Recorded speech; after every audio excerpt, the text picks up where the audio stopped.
Now, Donald Trump says he will be signing an executive order to send the worst of the United States illegals to Guantanamo Bay in a 30,000-bed facility. This is what he said. Today, I'm also signing an executive order to instruct the Departments of Defense and Homeland Security to begin preparing the 30,000-person migrant facility at Guantanamo Bay to detain the worst criminal illegal aliens threatening the American people. Some of them are so bad we don't even trust the countries to hold them because we don't want them coming back. Ami, is this fair enough, particularly given some of these illegals are murderers and rapists? Absolutely. Love it. In fact, I think we should charge their country of origin for the cost of keeping them in Guantanamo Bay. Okay? Again, explain the problem here for this thing. Okay? We're going to be deporting the worst of the worst. We can't obviously trust the country that they came from because the country they came from didn't want to take them back. Look at Colombia. We had to actually twist their arm with tariffs in order to take them back. So, yeah, I'm down with it. Look, this is the people that Selena Gomez is crying over, right? By the way, we know that was real because that wooden actress can't emote on camera on cue. So we know that she's doing it for real. And by the way, also, the Cuban president said this was inhuman, intolerable, barbaric behavior. How do you say irony in Spanish? Yeah, really, really good point. The irony in that coming from Cuba is astonishing. But no, look, you're right. Good. Banish them over to Guantanamo Bay because that is certainly where they belong. Now, it didn't take long for the confirmation hearing of Robert F. Kennedy Jr., Donald Trump's nominee for Secretary of the Department of Health and Human Services, to absolutely descend into chaos because Senate Democrats, true to form, went on unhinged rants. But I've got to say, this one takes the cake. Here is Bernie Sanders talking about onesies. They are selling what's called onesies. These are little things, clothing for babies. One of them is titled Unvaxxed, Unafraid. You're coming before this committee and you say you're pro-vaccine. Just want to ask some questions. And yet your organization is making money. Can you tell us now that you will, now that you are pro-vaccine, that you're going to have your organization take these products off the market? Senator, I have no power over that organization. I'm not part of it. I resigned from the board. Are you supportive of this? I've had nothing to do with leadership. Are you supportive of these onesies? I'm supportive of vaccines. Are you supportive of this clothing? And just look at the face of Megyn Kelly, a good friend of this network. It tells you all you need to know. I've had nothing to do with leadership. Are you supportive of these onesies? I'm supportive of vaccines. Are you supportive of this clothing, which is militantly anti-vaccine? I mean, Ami, onesies? Are these Democrats serious? I mean, look, the most outrageous part of that is they're charging $26 for those things. Look, let's be clear. Okay, I'm not the biggest fan of Robert Kennedy. I don't think he was the right choice for this job. I think he has made particularly questionable statements in the past and taken questionable positions in the past across the board, by the way. Hard right, hard left. He seems to have U-turned on most of these things in order to get this nomination. Look, I'm all for rigorous questioning of Robert Kennedy. I think that's legitimate. I think that we have moved from honest questions into stupid behavior and grandstanding on the side of Democrats. That's really nothing new, to be honest, from both sides. But look, I think this is the role of the Senate to ask tough questions of a guy who's made very questionable claims in the past. I'm okay with that.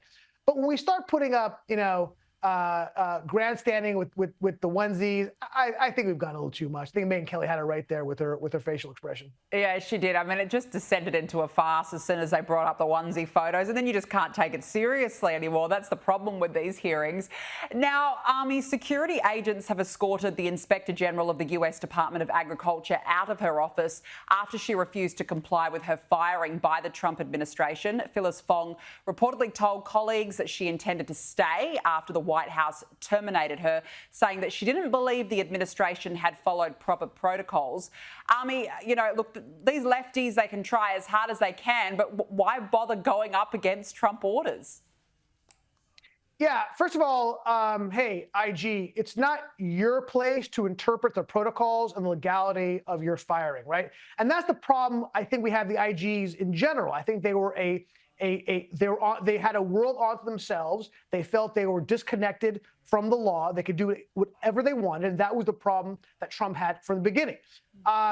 Look, there was a 2022 law that was passed, and we've been talking about a lot, that strengthened the role of the IG and how they're let go, how they're rehired. And the truth is that he probably has not run afoul of this 2022 law because most of it was probably actually unconstitutional.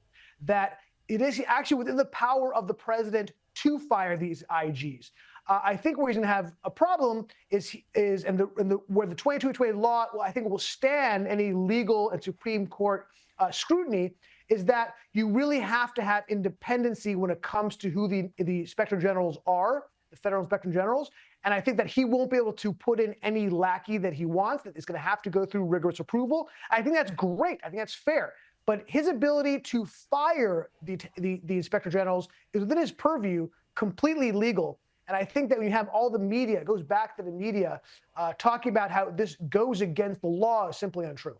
No, I agree. Now, look, Meta has agreed to pay $25 million to settle a lawsuit filed by Donald Trump against the company after it suspended his accounts following that January 6 attack on the Capitol. It's the latest instance of large corporations settling litigation with the president. Meta has come around to Trump. We know its CEO, Mark Zuckerberg, met him. He was at the inauguration. I wonder if he regrets suspending his account now. Oh my God. I love this so much. I love seeing these technological leftist titans bending the knee and kissing the ring of Donald Trump because they know that for the next 4 years, they are going to be scrutinized. They're trying to get ahead of it. It is so delicious to see. Look, you saw ABC had to settle a lawsuit also when they called him a rapist, and they settled that money was going to his presidential library. I think it's great. I think it's ironic. I think it's phenomenal.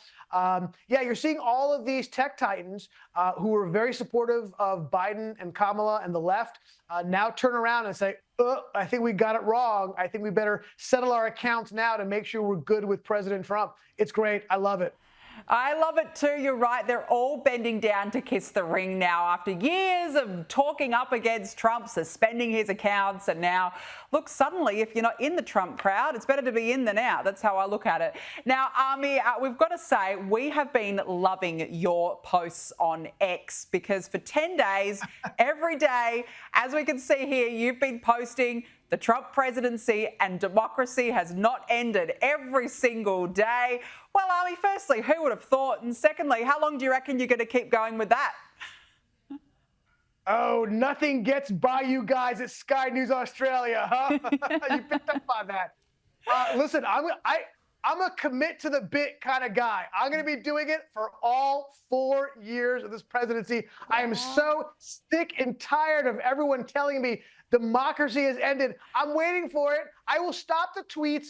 No, I promise you now. I will stop the tweets when democracy in the U.S. has ended. How's that? All right. Well, we're going to hold you to that. And we expect to see every single day, Ami, for the next 4 years, we're going to be looking at your tweets to make sure that you haven't stopped tweeting that. Ami Horowitz, it's always nice to chat to you. Thank you so much for joining me on the show this evening. The pleasure is mine.